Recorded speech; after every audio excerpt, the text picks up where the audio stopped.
കൊടകര കുഴൽപ്പണ കേസിൽ തുടരന്വേഷണം വഴിമുട്ടിയെന്ന് വാർത്ത. BJP മുൻ ഓഫീസ് സെക്രട്ടറി തിരൂർ സതീഷ് 24 നടത്തിയ വെളിപ്പെടുത്തലായിരുന്നു തുടരന്വേഷണം പ്രഖ്യാപിച്ചത്. എന്നാൽ കൊടകരയിൽ നിന്ന് പണം തട്ടിക്കൊണ്ടുപോയത് സംബന്ധിച്ചാണ് നിലവിലെ കേസ്. ആ കേസിന്റെ അന്വേഷണത്തിൽ തിരൂർ സതീഷിന്റെ വെളിപ്പെടുത്തൽ ഉൾപ്പെടുത്താൻ പറ്റില്ല എന്നതാണ് പോലീസ് ഇപ്പോൾ കണ്ടെത്തിയിരിക്കുന്നത്. സൂരജ് സജി തൃശ്ശൂരിൽ നിന്ന്. Sooraj, good morning. എന്താണ് പുതിയ കണ്ടെത്തൽ?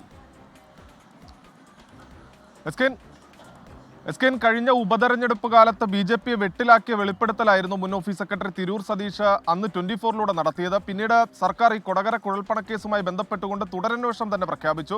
അതിന്റെ ഭാഗമായി തിരൂർ സതീഷിന്റെ രഹസ്യമൊഴി അടക്കം പോലീസ് രേഖപ്പെടുത്തുകയും ചെയ്തു. ഈ രഹസ്യമൊഴിയെ അടിസ്ഥാനപ്പെടുത്തി നടത്തിയ പരിശോധനയിലാണ് തിരൂർ സതീഷിന്റെ മൊഴി ഉൾപ്പെടുത്തിക്കൊണ്ട് ഇതിൽ തുടരന്വേഷണം സാധ്യമല്ല എന്ന കണ്ടെത്തലിലേക്ക് പോലീസ് എത്തിയിരിക്കുന്നത്. അതിൽ പ്രധാനമായും പറയുന്ന ഒരു സാങ്കേതിക തടസ്സമാണ് അതായത് ഈ കൊടകരയിൽ നിന്ന് പണം തട്ടിക്കൊണ്ടുപോയതുമായി ബന്ധപ്പെട്ടാണ് കേസ്.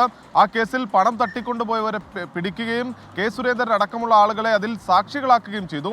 ആ കേസിൽ ഏതെങ്കിലും തരത്തിൽ, അതായത് ആ കേസുമായി ബന്ധപ്പെട്ടുകൊണ്ടാണ് തിരൂർ സതീഷിന്റെ മൊഴിയെങ്കിൽ മാത്രമാണ് ഈ തുടരന്വേഷണം സാധ്യമാവുകയുള്ളൂ എന്നുള്ളതാണ് പോലീസിന്റെ കണ്ടെത്തൽ. മറിച്ച് ഈ തിരൂർ സതീഷ് നടത്തിയ വെളിപ്പെടുത്തൽ അത് നിർണായകമാണ് എന്ന് അന്വേഷണ സംഘം വിലയിരുത്തുകയും ചെയ്യുന്നുണ്ട്. കാരണം നിയമസഭാ തെരഞ്ഞെടുപ്പ് കാലത്ത് നടന്ന കള്ളപ്പണ ഇടപാടുകളെ കുറിച്ചാണ് കൃത്യമായി തിരൂർ സതീഷ് പറയുന്നത്. ഈ കൊടകരയിൽ നിന്ന് തട്ടിക്കൊണ്ടുപോയ പണം ഈ ഓഫീസിൽ പോലും എത്തിച്ചിരുന്നില്ല, അന്നത്തെ ഓഫീസിൽ പോലും എത്തിച്ചിരുന്നില്ല. പകരം ഈ ചാക്കുകെട്ടുകളിൽ ഇവിടെ പണം എത്തിച്ചു എന്നുള്ളതാണ് തിരൂർ സതീഷിന്റെ വെളിപ്പെടുത്തൽ. അതുകൊണ്ട് തന്നെ അതിൽ കൃത്യമായ കള്ളപ്പണ ഇടപാട് നടന്നിട്ടുണ്ട്. ആ കള്ളപ്പണ ഇടപാടിനെ സംബന്ധിച്ചുള്ള ഈ വെളിപ്പെടുത്തൽ ഈ കൊടകര കേസുമായി ഉൾപ്പെടുത്താൻ കഴിയില്ല എന്നുള്ളതാണ് അന്വേഷണ സംഘത്തിന്റെ കണ്ടെത്തൽ. അതിന്റെ അടിസ്ഥാനത്തിൽ വിശദമായ നിയമോപദേശം അന്വേഷണ സംഘം തേടി. ഇനി ഇവരുടെ മുന്നിലുള്ള ഒരു പ്ലാൻ ബി എന്ന് പറയുന്ന ഈ തിരൂർ സതീഷിനെ കൊണ്ട് തന്നെ ഈ കേസിൽ, അതായത് ഈ മൊഴിയെ അടിസ്ഥാനപ്പെടുത്തിക്കൊണ്ട് ഒരു ഹർജി നൽകുക, ആ ഹർജിയിന്മേൽ കോടതിയുടെ ഒരു അനുകൂല ഉത്തരവ് നേടിക്കൊണ്ട് ഒരു പുതിയ കേസ് ഈ വെളിപ്പെടുത്തലിന്റെ പശ്ചാത്തലത്തിൽ, ഈ കള്ളപ്പണ ഇടപാടിന്റെ പശ്ചാത്തലത്തിൽ നടത്തുക എന്നുള്ളതാണ് പോലീസിന്റെ മുന്നിലുള്ള വഴി. അങ്ങനെയെങ്കിൽ തിരൂർ സതീശന്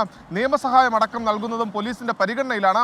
ഇത് സംബന്ധിച്ചാണ് ഇപ്പോൾ നിയമോപദേശം തേടിയിരിക്കുന്നതെന്നുള്ള വിവരങ്ങളാണ് നമുക്ക് പുറത്തു വരുന്ന ഓക്കെ, താങ്ക് യു.